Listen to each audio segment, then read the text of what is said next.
क्या आप यकीन करेंगे कि रतन टाटा जैसे अरबपति एक बार लंदन एयरपोर्ट पर फोन करने के लिए पैसे उधार मांग रहे थे, और वो भी किसी और से नहीं बल्कि खुद सदी के महानायक अमिताभ बच्चन से। ये कोई मजाक नहीं है, बल्कि एक ऐसा वाकया है जिसने खुद बच्चन साहब को भी हैरान कर दिया। रतन टाटा की जिंदगी जितनी बड़ी थी, उनका बर्ताव उतना ही सादा। इस वीडियो में हम जानेंगे वो दिल छू लेने वाली कहानियां जो दिखाती हैं कि असली महानता सिर्फ दौलत में नहीं, इंसानियत और सादगी में छुपी होती है। और आखिर में बच्चन साहब का वो भावुक संदेश जो रतन टाटा के निधन पर उन्होंने पूरी दुनिया से साझा किया था। कहानी शुरू होती है लंदन के हीथ्रो एयरपोर्ट से। रतन टाटा और अमिताभ बच्चन एक ही फ्लाइट से पहुंचे थे। उतरने के बाद टाटा जी अपने सहायकों से बिछड़ गए। उन्हें किसी को कॉल करना था, लेकिन उनके पास फोन बूथ में कॉल करने के लिए जरूरी सिक्के नहीं थे। और फिर जो हुआ उसने बच्चन साहब को चौंका दिया। रतन टाटा सीधे उनके पास आए और बोले, अमिताभ, क्या मैं कुछ पैसे उधार ले सकता हूं? मेरे पास फोन करने के लिए चेंज नहीं है। यह सुनकर बच्चन जी कुछ पल के लिए चुप रह गए। उन्होंने कहा, क्या आदमी थे? मैं बता नहीं सकता। यह सिर्फ एक वाकया नहीं था, यह एक अरबपति की वो इंसानियत थी जो शायद ही इस दुनिया में कहीं और देखने को मिले। अगर आपको अब तक ये लगता है कि एयरपोर्ट वाला किस्सा ही सबसे हैरान करने वाला था, तो जरा ये सुनिए। एक बार रतन टाटा एक इवेंट में शामिल हुए थे, जहां उनके साथ एक करीबी दोस्त भी मौजूद था। कार्यक्रम खत्म होने के बाद टाटा जी ने उस दोस्त की ओर देखा और बड़ी ही सादगी से कहा, क्या आप मुझे घर छोड़ सकते हैं? दोस्त ने हैरानी से पूछा, आपका ड्राइवर कहां है? टाटा जी मुस्कुराए और बोले, आज मेरे पास गाड़ी नहीं है। वैसे भी मैं तो आपके घर के पीछे ही रहता हूं। सोचिए, जिस इंसान के पास दर्जनों कार कंपनियां हो, वो कह रहा है मेरे पास गाड़ी नहीं है।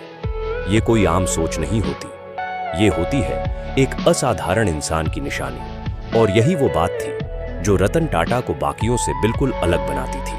न कोई दिखावा, न कोई घमंड। रतन टाटा और अमिताभ बच्चन की दोस्ती सिर्फ निजी स्तर पर नहीं थी, उनका एक खास पेशेवर रिश्ता भी था। शायद बहुत लोग नहीं जानते होंगे, लेकिन 2004 में रिलीज हुई थ्रिलर फिल्म एतबार को टाटा ग्रुप की कंपनी टाटा इन्फोमीडिया एलटीडी ने प्रोड्यूस किया था। इस फिल्म में अमिताभ बच्चन ने लीड रोल निभाया था, लेकिन अफसोस, ये फिल्म बॉक्स ऑफिस पर नहीं चली।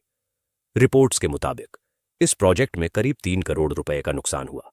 अब जरा सोचिए, कोई और होता तो शायद नाराज होता या पब्लिकली कुछ कहता, लेकिन रतन टाटा ने क्या किया? कुछ नहीं, एक शब्द भी नहीं कहा।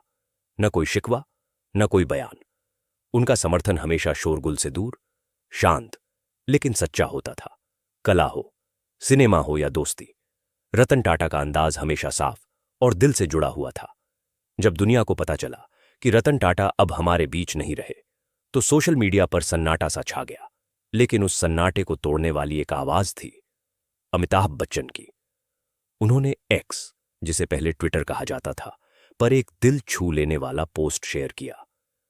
अभी अभी पता चला कि श्री रतन टाटा जी का निधन हो गया। बहुत देर तक काम कर रहा था, एक युग समाप्त हो गया।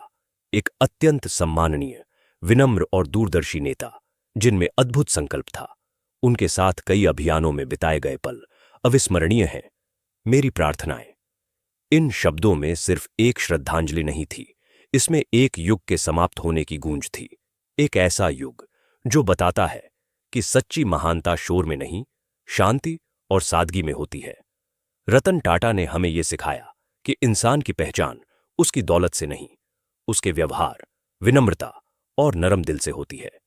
हीथ्रो एयरपोर्ट पर उधार मांगा गया वो छोटा सा सिक्का, या एक दोस्त से मांगी गई घर तक लिफ्ट, ये सब महज घटनाएं नहीं थीं।